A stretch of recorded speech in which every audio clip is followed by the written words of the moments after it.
औसेकर बंधूंचा पंढरपूर शहरात मोठा वाडा आहे।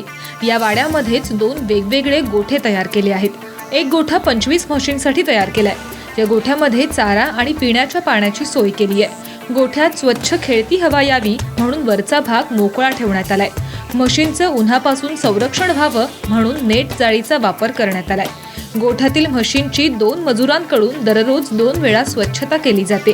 दररोज सकाळी 6 वाजता गोठा स्वच्छ केला जातो। त्यानंतर म्हशींची जागा बदलली जाते। सकाळी 8 वाजता दूध काढलं जातं। त्यानंतर दुपारी 2 तास म्हशींना गावाच्या बाहेरून फिरवून आणलं जातं। म्हशींना हिवाळा आणि उन्हाळ्यात येणाऱ्या लाळखुरकत या संसर्गजन्य साथीचा प्रादुर्भाव होऊ नये म्हणून वेळीच लसीकरण करून घेतलं जातं। शिवाय वेळोवेळी औषधोपचारही दिले जातात। सकाळी उठल्यानंतर पहिल्यांदा गोठा साफ करणे, नंतर जनावरांची धारा काढणे, 2 गडी आहेत हाताखाली, कडबा कुट्टीचं मशीन आहे, 2 वेळेस चारा टाकतो जनावराला, सरकी पेंड, गहू भुसा, मका, ऊसाचं वाडं, धारा आधी झाल्यानंतर काढून मग ते जनावराला खाद्य दिलं जातंय। 2 वेळेस पाणी असते जनावराला। पंढरपुरी म्हशींपासून झालेल्या लहान पाड्यांची चांगली वाढ करण्यासाठी औसेकर नेहमी प्रयत्नशील असतात। त्यांच्या पाड्यांना अनेक ठिकाणाहून मागणी असते। त्यांच्याकडे 6 ते 9 महिने वयाच्या 20 पाड्या आहेत। त्यांच्यासाठी योग्य आहार, पाणी आणि निवाऱ्याची स्वतंत्रपणे सोय केली आहे। म्हशींची पैदास पंढरपुरी रेड्यापासून नैसर्गिक पद्धतीने केली जाते।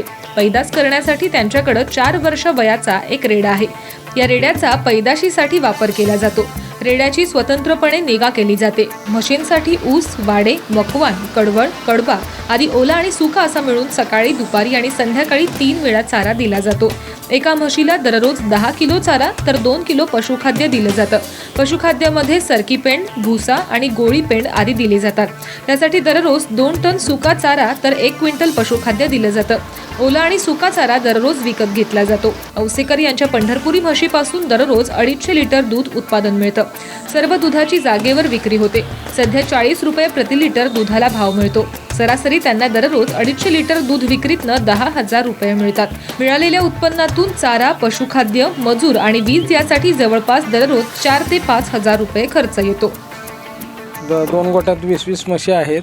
धारा काढल्या की धारा काढताना सकाळी 3 किलो खाद्य, संध्याकाळी 3 किलो खाद्य आणि जनावराला चारा दिवसाचा एक 20-25 किलो चारा लागतो।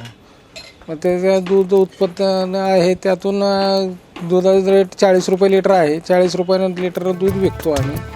सुरुवातीच्या काळात औसेकर बंधू शहरातील उच्चभ्रू लोकांच्या घरासमोर म्हैस घेऊन यायचे आणि त्यांच्यासमोर दूध काढून त्यांना विक्री करून व्यवसाय करायचे।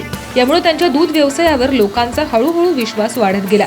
लोकांनी दिलेल्या पाठबळाच्या जोरावर त्यांनी दूध व्यवसायात चांगलीच प्रगती केली। आज त्यांच्याकडे 40 पंढरपुरी म्हशी आहेत।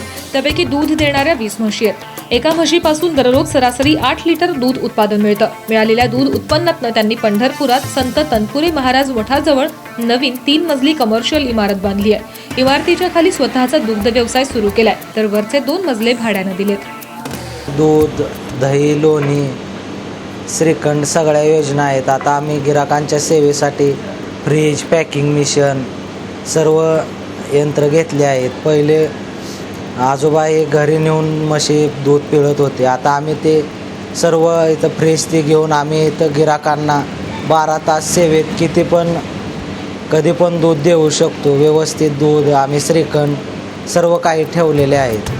पंढरपुरी म्हैसपालन व्यवसायामध्ये 3ऱ्या पिढ्यातील त्यांची मुलं हा दूध व्यवसाय उत्कृष्टपणे सांभाळत आहेत। औसेकर यांच्या दूध विक्रीतील प्रामाणिकपणामुळे त्यांच्या दुधाची हातोहात विक्री होते। प्रति लिटर 40 रुपये भावानं विक्री केली जाते। सध्या दररोज 200 ते 250 लिटर दुधाची विक्री केली जाते। दूध विक्री सोबतच औसेकर यांनी श्रीखंड, आम्रखंड, तूप, लोणी आणि दही आदी दुग्धजन्य पदार्थ तयार करून त्याची विक्री सुरू केली आहे। तुपाला 400 रुपये तर श्रीखंडाला प्रति किलो 130 रुपये भाव मिळतो। शहरातील उपनगरात राहणाऱ्या लोकांची सोय व्हावी म्हणून पॅकिंग मधून दूध विक्री सुरू केली। यासाठी त्यांनी दूध पिशवी पॅकिंग करण्याची मशीन खरेदी केली आहे। यामधून 250 आणि 500 मिलीलिटर दुधाचं पॅकिंग केले जातं। शिवाय अधिक काळ टिकून राहावं यासाठी त्यांनी बल्क कूलिंग आणि फ्रीजचा वापर सुरू केलाय। श्रीखंडचा भाव 140, दही 50 रुपये, दूध 40 रुपये लिटर पनीर 180 असे वेगवेगळे प्रकार आम्ही आता बनवायला चालू केले आहेत. हे दूध जास्त वेळ टिकण्यासाठी बल्क कूलर 500 लिटरचा घेतलेला आहे. त्याची किंमत साधारण 2.5 लाख रुपये आहे. परत ते गिराकांना सोयीसाठी पॅकिंग मशीन घेतलेले आहे. ते पॅकिंग आम्ही 100 लिटरचं रोज पॅक करून गिराकांना देतो. ते 2.25 लाख रुपयाला पॅकिंग मशीन हैदराबादवरून आणलेले आहे. तेच दूध थंड राहण्यासाठी आम्ही डीप फ्रीजसुद्धा आडवा घेतलेला आहे. त्यामध्ये 400 लिटरच्या पिशव्या बसू शकतात आणि हा फ्रीज 35,000 रुपयाला घेतलेले आहे. तर गिराकांच्या सेवेसाठी आम्ही हे सगळ्या योजना व गिराकांना पण हे सुविधा आवडलेल्या आहेत. पॅकिंगचे आहे ते. पंढरपुरी म्हशींचं पालन करून तिची उत्कृष्ट पैदास वाढवल्याबद्दल औसेकर यांना अनेक राज्य आणि राष्ट्रीय पातळीवरील पुरस्कार मिळाले. यामध्ये 2000 साली बेंगलोर इथं झालेल्या तृतीय राष्ट्रीय पशुधन प्रदर्शनामध्ये प्रथम क्रमांकाचं बक्षीस मिळालंय. सिंधुदुर्ग इथे झालेल्या 45व्या अखिल भारतीय पशुधन प्रदर्शनात पहिला क्रमांक मिळालाय. शिवाय तमिळनाडू राज्यातील मद्रास इथं 41व्या अखिल भारतीय पशुधन प्रदर्शनात त्यांना प्रथम क्रमांक मिळाला होता. जिल्हा, राज्य आणि आंतरराज्य स्तरावरील अशा अनेक पुरस्कारानं औसेकर यांना सन्मानित करण्यात आलंय. साम टीव्ही, पंढरपूर.